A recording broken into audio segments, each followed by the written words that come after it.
lulus SMP saya bisa dikatakan minggat. Sering harus ngeluarin uang sendiri untuk kegiatan bantu di SPA. Dan terus terang dulu kalau di SPA itu kalau ada kegiatan saya selalu milih dari tukang parkir. Jadi kalau misalkan di PTM Aki saya tukang parkir atau bantu-bantu yang lain. Lah wah dhewe iki lho padha-padha miskin kok. Padha-padha kere gitu ya. Padha-padha kere kok kere njaluk tolong kere kan gitu. Padha kerene kan gitu. Okay.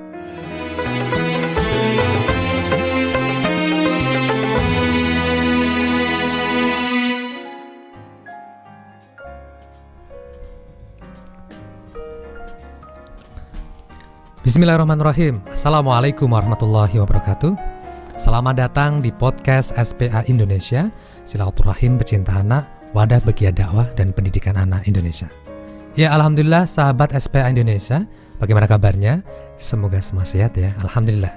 Baik, bertemu lagi bersama saya Kak Aji Syafa di podcast kesayangan Anda semuanya.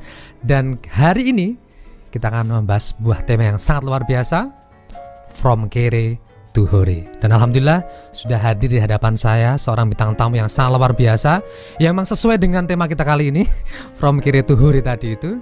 Siapa dia? Beliau adalah seorang trainer, motivator, owner percetakan 1000 bintang, dan yang pasti beliau ini menjadi orang yang sangat luar biasa. Langsung aja kita sambut bintang tamu kita yang sangat luar biasa. Assalamualaikum warahmatullahi wabarakatuh. Waalaikumsalam warahmatullahi wabarakatuh. Mas Muhammad Toha, gimana kabarnya Mas? Alhamdulillah sehat. Sehat ya? Pandemi semua masih lancar? Alhamdulillah nggak terpengaruh. Nggak terpengaruh ya? Nggak terpengaruh. Masih keliling Indonesia? Kalau saya sudah nggak, jadi kru tim ya? Ya, tim. Tapi Kita punya tim. kita udah lama nggak ketemu ya Mas Toha ya? Karena mungkin ya kesibukan Mas Toha juga, plus karena memang pandemi ya sangat luar biasa gitu. Dan ya. tadi percetakan yang disebutkan itu udah tutup. Udah tutup Iya, ya? sudah tutup. Oh iya, percetakannya udah tutup teman-teman semuanya ya. Bisnisnya udah ganti. Dan kalau teman-teman belum pada tahu tentang Mas Toha ini, beliau sangat dikenal dengan sebutan Habibie dari Sekolah Mataram. Masih kalau itu? Ya nggak tahu, mungkin masih. Tinggal kenangan aja. Habibie dari Sekolah Mataram ya. Ini kalau Anda belum pernah tahu kalimat itu siapa orangnya, nah teman-teman semuanya inilah orangnya dari hadapan kita semuanya. Baik, Mas Toha, tema kita kembali ke tema kita. From Kere to Hore. Sedikit cerita dong, emang benar-benar kere ya dulu ya? Ya dulu lulus SMP saya bisa dikatakan minggat dari Jawa Timur, dari Nganjuk ke Jogja. SMP tahun berapa? SMP saya lulus tahun 91. 91, asli Nganjuk? Asli Nganjuk. Asli Nganjuk. Oke, lanjut. Ya. Jadi dulu itu saya ke Jogja itu tidak punya saudara di sini. Jadi ya karena ada teman yang satu kampung tuh tinggal di Jogja. Nah, waktu itu saya ikut ke sini. Ya pokoknya mikirnya penting bisa makan aja, kerja apa aja. Waktu itu saya bantuin jualan koran. Jualan koran. Jadi, teman punya agen koran ya namanya dulu.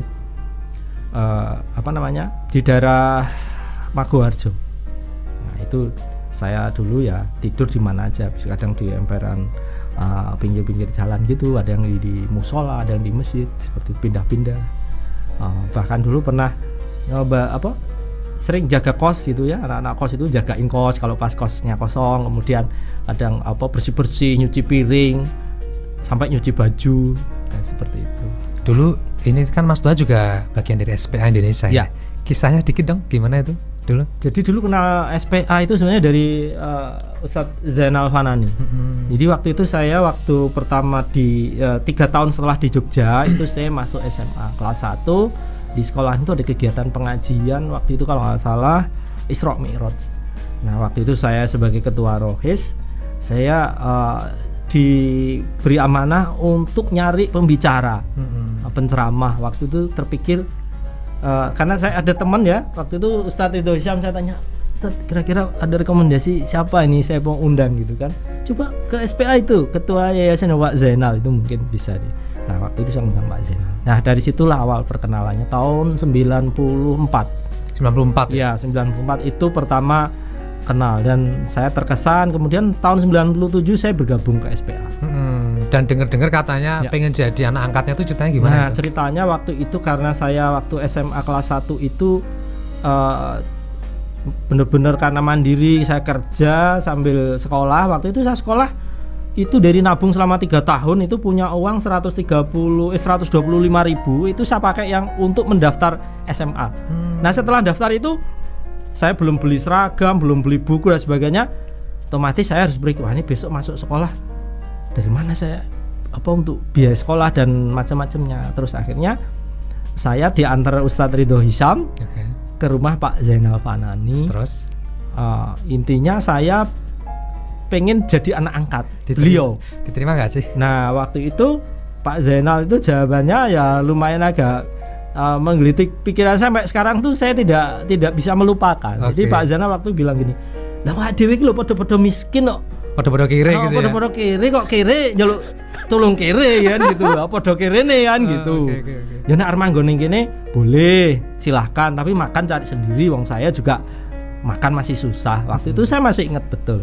Nah, itu kenal pertama dengan Pak Zainal itu pengajian, terus kemudian saya datang ke rumahnya, tapi saya tidak menyerah. Waktu ketemu Pak Zainal, kemudian ternyata saya waktu itu terbayang bisa jadi anak angkatnya Pak Zainal, ikut Pak Zainal. Ternyata jawaban Pak Zainal seperti itu. Memang kondisinya saya lihat Pak Zainal juga waktu itu masih susah. Akhirnya sudah. Kemudian 3 tahun berikutnya saya lulus SMA. SMA di mana dulu, maaf Pak? SMA di Manlab Madrasah Manlab UIN ya? Ya UIN, Manlab UIN. Nah, setelah saya lulus SMA, saya ingat lagi, wah, saya dulu pernah kenal SPA. Nah, lulus SMA, saya sering main ke SPA. Awalnya cuma main-main aja. Akhirnya kemudian kenal dengan Mas Sabrur, kenal. Kalau Pak Zainal saya udah kenal lama, ada cerita itu tadi. Dan di SPA ya kalau mungkin beda dengan teman-teman yang lain. Kalau di SPA teman-teman itu kan bidangnya pendidik, lulus SMP mengajar seperti itu ya. Kalau saya itu sebenarnya enggak, saya merasa enggak terlalu di SPA itu enggak terlalu terlibat gitu. Ya, karena bidang saya itu sebenarnya kenapa saya bisa diterima di SPA atau SPA butuh saya, dan saya juga sebenarnya butuh SPA itu karena saya punya keahlian di bidang komputer dan elektronik. Jadi sering bantu-bantu di SPA, misalnya ada komputer rusak atau menginstal komputer atau mungkin betulin listrik atau apa. Awalnya dari situ. Dan perjalanan yang sangat nggak menyenangkan itu akhirnya titik baliknya di mana sih sampai rasa ya bisa dibilang hore tadi itu di mana? Titik perjalanan baliknya itu di mana? Iya. Jadi kalau dikatakan mungkin secara finansial saya merasa udah cukup, ya itu mungkin tahun 2010 kali ya. 2010 ya. Nah, itu yang kemudian ada film tentang Habibie dari Selokan Mataram. Nah, itu kisahnya dikit gimana itu? Jadi ceritanya itu kan saya sebenarnya hanya untuk hiburan saja. Hiburan biar gak stres dengan pekerjaan sehari-hari yang sudah bikin suntuk gitu ya. Saya punya mengembangkan hobi yang namanya aeromodeling. Nah, umumnya aeromodeling waktu itu orang main aeromodeling tuh beli produk tuh pabrikan. Beli udah jadi dan mahal. Tinggal pakai dan harganya mahal jutaan. Nah, tahun itu karena saya merasa wah saya nggak mampu kalau beli yang pabrikan. Saya berpikir bagaimana ini kalau kita bikin sendiri dengan kreativitas kita. Akhirnya saya mencoba membuat dengan bahan-bahan yang murah, misalnya dengan gabus, mungkin kayu dan sebagainya. Dan akhirnya itu berhasil terbang. Nah, kemudian skill saya untuk membuat pesawat aeromodeling dari bahan-bahan gabus itu saya tularkan ke teman-teman yang lain. Dan kalimat Habibie dari Selokan Mataram itu siapa yang mencetuskan? Nah, itu salah satu mahasiswa yang ikut belajar di tempat saya. Belajar jadi gratis saya Sabtu Minggu, itu belajar gratis ya?